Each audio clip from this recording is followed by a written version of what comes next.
estamos de vuelta y tenemos nuevamente, ya después de ver a los nietos, miércoles y jueves, analista de Mega Noticias, Juan María Naveja. Juan María, bienvenido, ¿cómo te fue?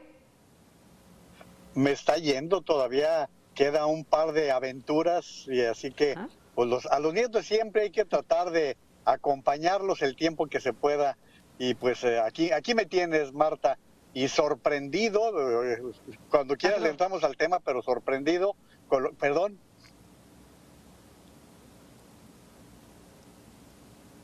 No, adelante, ¿con qué te sorprendes? Perdón. No, te digo, sorprendido con la ligereza que ha tenido el secretario de Gobernación. Es preocupante, no es un asunto menor, Marta. El hecho de que el responsable de la política interior del país esté haciendo declaraciones tan desafortunadas como las que hizo Adán Augusto López Hernández, dividiendo al país entre sur y norte. No necesitamos más divisiones que las que ya tenemos. Tenemos 4 años de dividir pobres y ricos, de dividir la gente que quiere desarrollarse y a la que no le importa desarrollarse. Es preocupante, Marta, no sé cómo lo sientas, pero me parece que esta desafortunada afirmación que hizo en Tabasco el secretario de Gobernación, de entrada le está presentando un hándicap, y un hándicap es perder, porque a veces le hacemos pensar como que es ganar. Le da una desventaja ya desde ahorita como aspirante a la presidencia de la República. Yo te pregunto, mi querida Marta, ¿cuántos del norte van a querer votar por una persona que dice que los inteligentes son los del sur y los del norte pues son los trabajadores? ¿Qué te parece?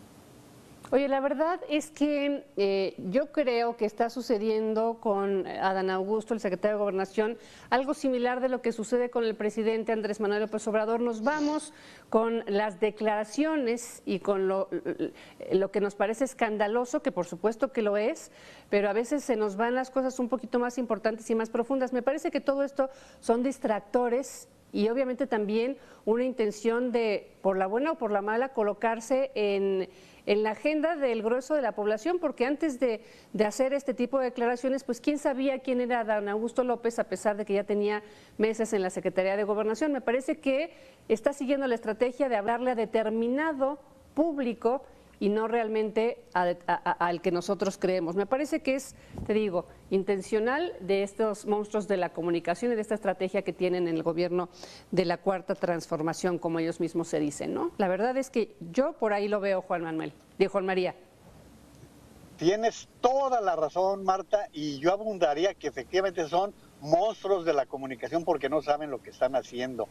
Es un verdadero desastre el que están propiciando, porque como país estamos perdiendo mucho, Marta, estamos perdiendo una barbaridad. Y entrándole precisamente por ahí donde lo estás planteando, al tema que hoy nos ocupa en Mega Noticias, mira, las manufacturas se han convertido en una pieza fundamental para la economía nacional.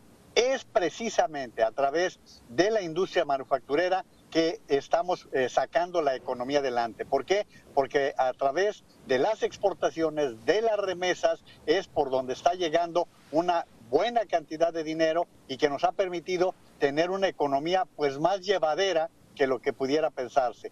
Y en esto habría que subrayar cosas bien importantes, Marta. La primera es que si no tuviéramos el Tratado de Libre Comercio que se firmó hace más de 25 años, no estaríamos en estas condiciones. El país creció gracias a la industria manufacturera y han tenido una mejor condición salarial los trabajadores, y no solamente eso.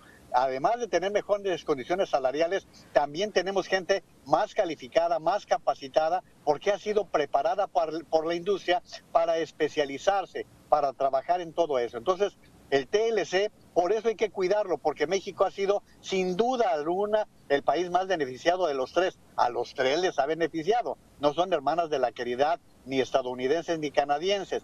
Pero no cabe duda que en este momento, en que sí podemos comparar lo que está sucediendo en el país, cuando te hablan de generación de empleos, sí, generación de empleos con salarios muy bajos, esa es la primera observación que tenemos que establecer, y en segundo lugar, con lo que hemos estado observando, que es el desarrollo de una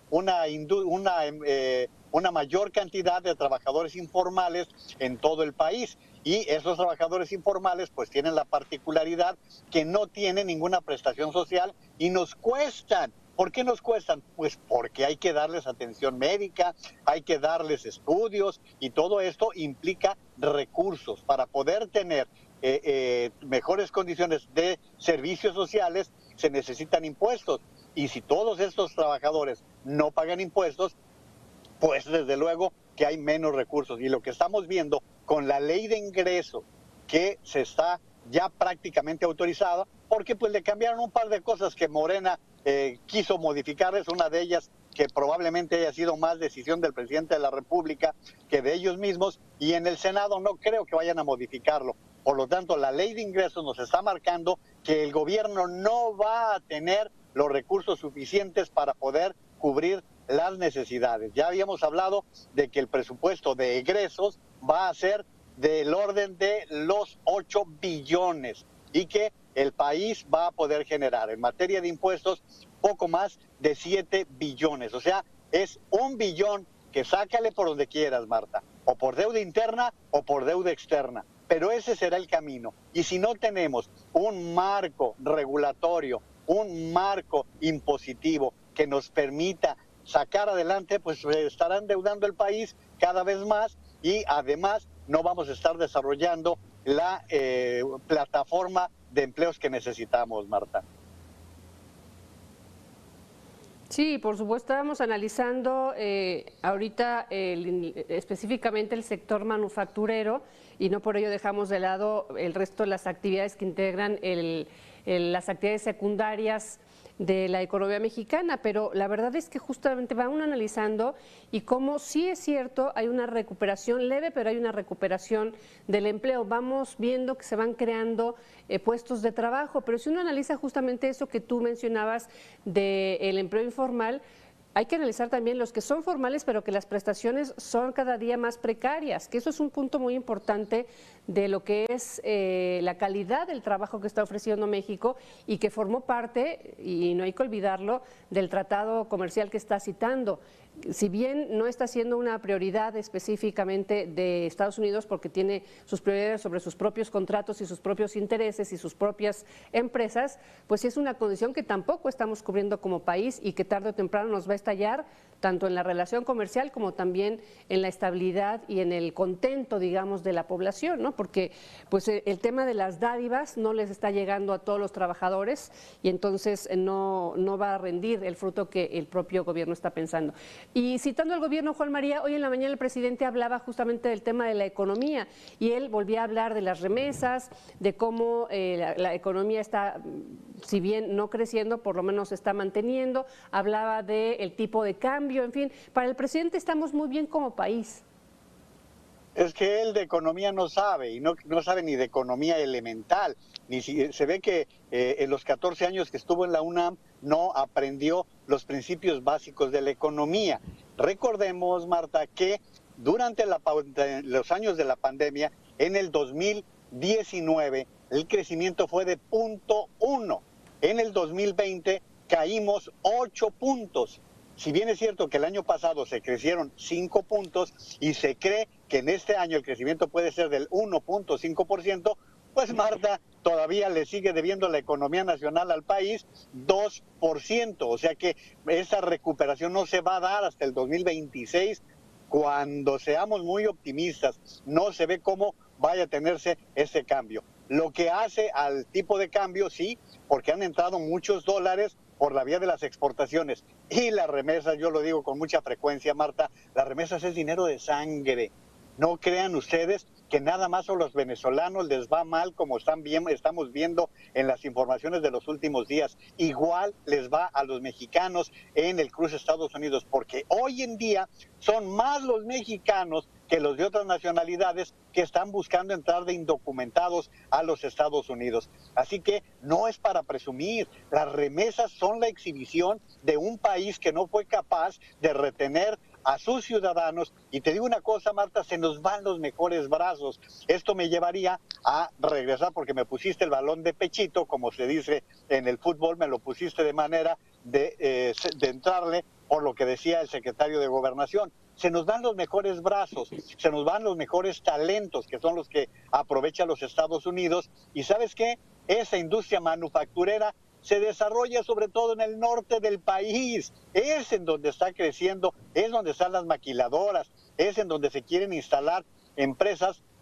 ¿Te acuerdas la cervecera que trataron de instalar en Mexicali y que no lograron instalarla? Después se ha tratado de llevarla a Veracruz y pues nada más no progresa Constellation Brands, que es como se llama la empresa que se iba a colocar. Así que traemos una serie de distorsiones económicas que, mi querida Marta, pues los especialistas, los que sí saben, nos advierten que esta crisis económica que vive el país no se va a resolver. Por lo menos el Producto Interno Bruto no va a crecer y tu capacidad de recuperación de tu nivel económico, el que teníamos en 2017, no lo vamos a recuperar, sino hasta por allá por 2030. Si eso es estar muy bien, pues yo te digo, es condenar a toda una generación a no vivir bien, Marta. Sí, yo estaba leyendo en la mañana pues dos advertencias que casualmente me cayeron cuando estaba yo escuchando que el presidente hablaba del tema del tipo de cambio, etcétera. Escuchaba yo, leía un informe de Gabriela Siller, ella especialista en materia económica, etcétera, y hablaba de que el tipo de cambio lo hemos tenido estable, pero que hay que estar prevenidos porque hay nerviosismo y puede ir cayendo. Y hablaba justamente de la desaceleración en exportaciones y también un poco de también freno en lo que son las remesas que tanto presume el presidente y que han estado en una escalada ascendente y que pudiera esto frenarse. Entonces también Moody's, leía yo un comunicado de Moody's, así que hay que estar pendiente. Juan María Naveja, se nos acaba el tiempo, pero como siempre, gracias. Oye, pues tenemos los mismos clásicos. Yo también leí lo que Gaby Siller publicó. Ella es una excelente analista de Banco Base que está en Monterrey y que hace precisamente esa serie de observaciones, y Moody's nos advierte que el año que entra el peso puede andar muy por encima de los 20 pesos. Así que, Marta, nos unificamos esta mañana. Así es, hay que estar atentos a los que analizan y a los que saben como tú. Muchísimas gracias, Juan María.